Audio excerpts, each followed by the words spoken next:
నమస్కారం మీడియా మిత్రులకు. ఈరోజు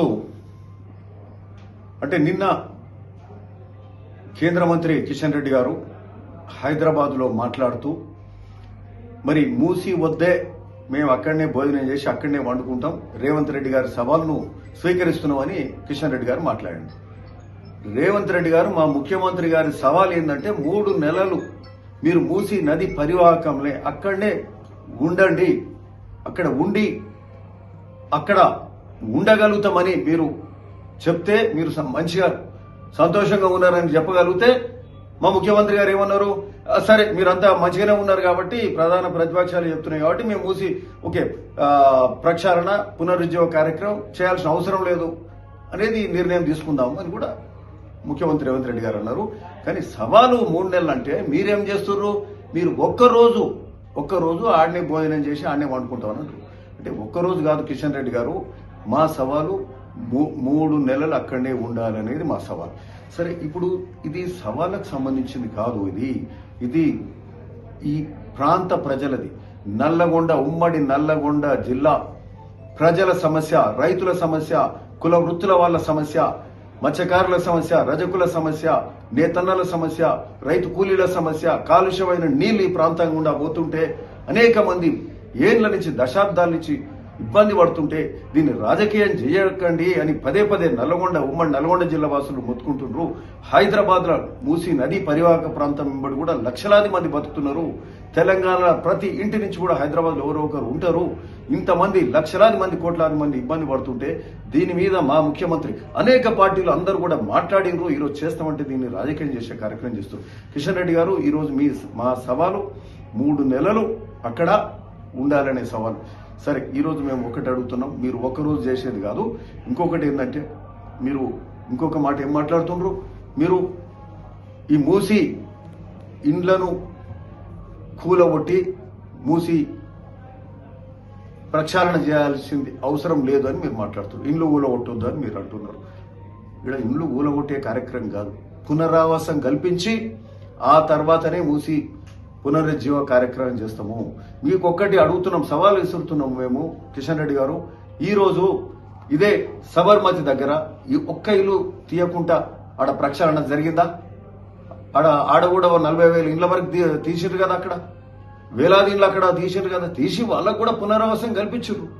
మరి అక్కడ చేసినప్పుడు ఇక్కడ కూడా అదే పద్ధతిలో చేయాల్సింది కదా. ఇల్లే తీయకుండా ఎట్లా ప్రక్షాళన చేస్తుంది? ఆ మురికి కంపుల ఆ పొల్యూషన్ మయమైనటువంటి కాలుష్యమైనటువంటి పరిస్థితులలో ఆ ప్రజలు ఎందుకు బతకాలి? వాళ్ళు రోగాల బారిన ఎందుకు పడాలి? అట్లాంటి పరిస్థితి మరి ఈ ప్రాంత ప్రజలకు అవసరమా? ఈరోజు సబరిమతలే చేసినారు మీరు. కిషన్ రెడ్డి గారు, మీకు ఒకటే సవాల్ విసురుతున్నాం మేము. ఈరోజు మీరు ఇక్కడ కాదు పడుకునేది, మీరు ఢిల్లీకి పోయి మోడీ దగ్గర అక్కడ పడుకోండి, అక్కడ మాట్లాడండి, ఆడ పడిగాపులు పడండి, అక్కడ మోడీ దగ్గర మాట్లాడండి. సబరిమతి చేస్తువి మరి మేమేం పాపం చేసినాం, మాకెందుకు చేయరని అడగండి. సబరిమతి కంటే ఎక్కువ కాలుష్యమైంది కదా మూసినది. సబరిమతి ఎన్ని కిలోమీటర్లు? ఈడ 55 కిలోమీటర్లు హైదరాబాద్ కూడానే పోతుంది. ఉమ్మడి నల్గొండలో ఇంకో 150 కిలోమీటర్లు పోతుంది. అటు వికారాబాద్ దిక్కు ఇంకో 50 కిలోమీటర్లు పోతుంది. మరి ఇంత పెద్ద మూసినది మరి దీన్ని ప్రక్షాళన చేయాల్సిన అవసరం లేదా? ఇది నమామి గంగా కింద చేస్తారు కదా. మీరు కేంద్ర మంత్రిగా ఉన్నారు, 2 సార్లు కేంద్ర మంత్రి అయ్యారు, ఎన్నోసార్లు హైదరాబాద్ లో గెలిపించారు. అంటే అంబర్పేట వాసులు కానీ ఇమాజినర్లు కానీ మీరు గెలిపించారు.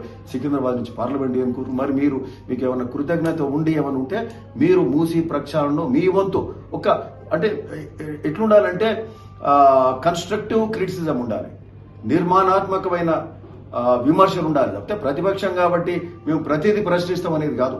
మీకు శాతనైతే నిధులు తీసుకురండి, మోడీ దగ్గర వండుకొని, మూసీ దగ్గర కాదు, మోడీ దగ్గర ఢిల్లీలో వండుకొని నిధులు తీసుకురండి, మూసీ ప్రక్షాళన చేపియండి, మీకే పేరు వస్తుంది. మేము కూడా ఏమంటున్నాము, పార్టీలకు అతీతంగానే మాట్లాడుతున్నాం. ఇది ప్రజల సమస్య, పార్టీలది కాదు. ఇట్లాంటి సమస్యలు అప్పుడన్నా అందరు కలిసి పని చేయండి అని చెప్పి ఈ సందర్భంగా మేము కిషన్ రెడ్డి గారికి విన్నపం చేస్తున్నాం.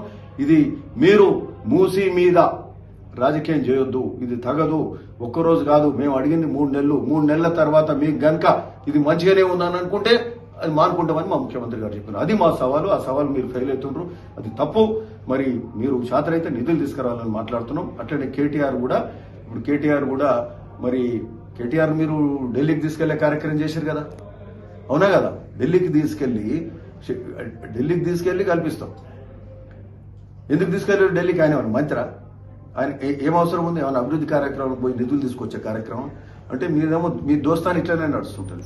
టీఆర్ఎస్ బీజేపీ దోస్తానేమో ఇట్లనే మీ దోస్తాని ఆడ ఢిల్లీలో దోస్తాని నడుస్తుంది, ఈడనేమో ఢిల్లీ మీద దోస్తి గల్లీ మీద కుస్తీ అన్నట్టు అట్లా చేస్తారు. ఇక్కడనేమో మూసీ మీద మళ్ళీ దోస్తాని చేస్తారు. అంటే మూసీ ప్రక్షాళన, మూసీ పునరుజ్జీవ కార్యక్రమం చేయొద్దు. వీళ్ళకి ఎక్కడ మంచి పేరు వస్తుందో అదొక్కటే తప్పితే, ప్రతిపక్షంగా ప్రతిదీ ప్రశ్నించాలనే తప్పితే ప్రజలకు మేలయ్యే కార్యక్రమం జరుగుతుంది. ముఖ్యమంత్రి రేవంత్ రెడ్డి గారు చేస్తున్న ఆలోచన మీరు చేస్తలేరు. ఇది తప్పుడు కార్యక్రమం అని చెప్తా ఉన్నాం. రాజకీయం మానుకోండి.